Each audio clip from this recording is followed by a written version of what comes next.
Di materi sebelumnya, kita sudah diberi pemahaman bahwa satu blok instruksi kode ini bisa diimprove menjadi lebih sederhana dan lebih logis lagi. Jadi meskipun nanti inputnya beragam, tapi output yang kita inginkan tetap sama.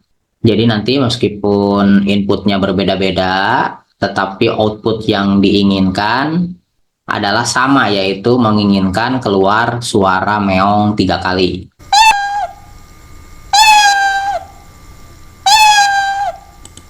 Dan ketika outputnya mengeluarkan suara meong 3 kali, itu artinya correctness, berarti sudah benar. Tetapi ternyata yang dibutuhkan dalam coding bukan hanya sekedar benar, melainkan juga dari sisi desain harus lebih efisien.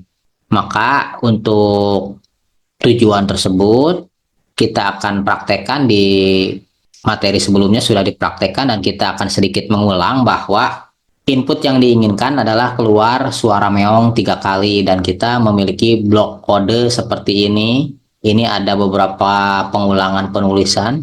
Ini benar secara output, tapi secara desain kurang efisien karena di sini ada pengulangan penulisan kode, maka ini akan kita buang.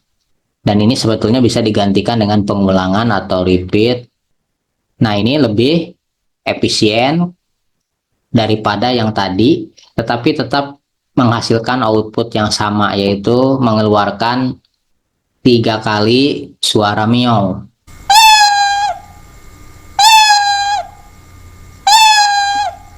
Apakah ini bisa disederhanakan lagi? Bisa. Di sini ada namanya my block. Kita bisa buat blok baru, kemudian beri nama bloknya meow, pilih OK. Dan pada define meow ini, kita bisa simpan instruksi mainkan suara meow. Nah, kemudian ini digantikan dengan meow. Dan ini bisa disembunyikan implementation detailnya, kita hanya peduli dengan hasilnya. Dan kalau kita klik, hasilnya sama.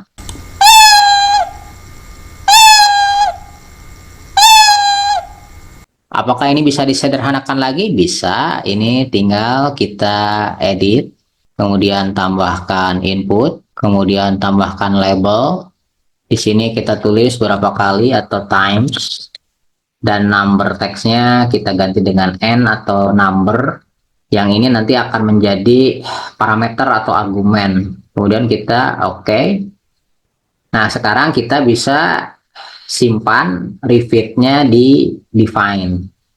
Kemudian kita cuma punya satu blok saja, meow. Ini saya tidak mau menulis secara hardcode. Ini akan dibuat dinamis, nanti ditulis di sini. Maka n akan disimpan di sini. Dan ini kita sembunyikan implementation detailnya. Dan akhirnya kita hanya memiliki satu blok saja, yaitu meow berapa kali. Ketika diklik, dia akan mengeong sebanyak 3 kali.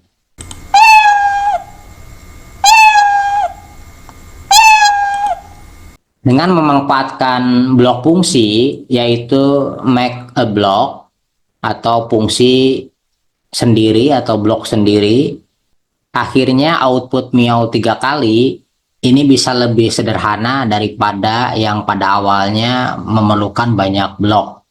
Untuk menghindari pengulangan instruksi, maka kita menggunakan di define ini loop, yaitu repeat berapa kali.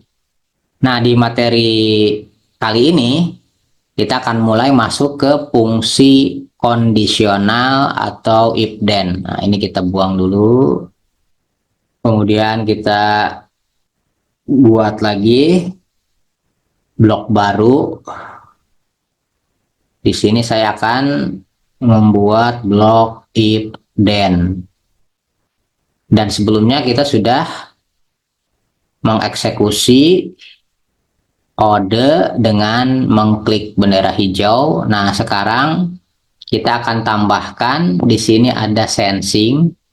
Jadi kita bisa mengeksekusi dengan memanfaatkan kemampuan dari sprite ini untuk menerima input atau listening atau mendengarkan apakah ada mouse yang menyentuh. Jika ada, maka mulai mengeong. Nah, kita akan mulai eksekusi, diklik, kemudian kita sentuh, tidak ada suara. Nah, ini ada kesalahan, di mana kesalahannya. Jadi ketika kita klik bendera hijau, maka si kucing ini ingin atau menunggu disentuh oleh mouse, baru mengeong. Tetapi sayangnya, ini listeningnya ini tidak merespon sentuhan mouse karena lebih cenderung dia merespon bahwa sentuhan mouse itu ada di klik bendera hijau. Nah, gimana solusinya? Nah, solusi yang paling tepat adalah sprite ini harus terus-menerus menunggu apakah ada sentuhan mouse. Jadi dia harus terus bertanya, apakah ada sentuhan mouse? Apakah ada sentuhan mouse? Apakah ada sentuhan mouse? Nah, kalau misalkan ada, maka dia akan mengeong. Berarti kita memerlukan pengulangan selamanya, forever. Nah, ini tuh biasa dipakai, forever ini biasa dipakai misalkan untuk jam. Nah, jam kan berputar terus ya. Nah, kita klik bendera hijau, kemudian si kucing ini menunggu disentuh oleh mouse, dan akhirnya mengeong. Nah, selain bisa mendengarkan atau menunggu instruksi bukan hanya dari perintah kode, tapi dari sentuhan mouse, ini kucing juga bisa memiliki sensing video. Nah, kita buang dulu ini, ganti. Kita akan memilih extension yang namanya video sensing.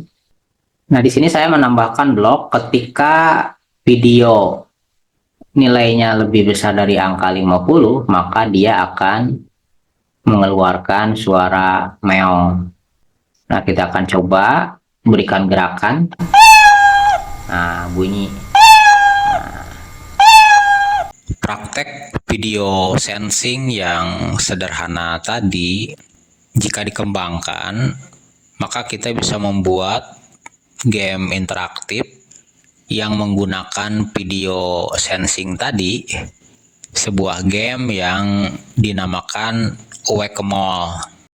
If you could, we'll do beginner. All right, here we go. Sahar.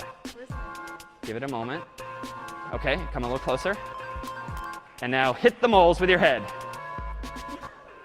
There we go, 1 point. 1 point. Nice. 15 seconds to go. There we go. Oh, yep, 1 point. Nice. 6 seconds. There we go, quick.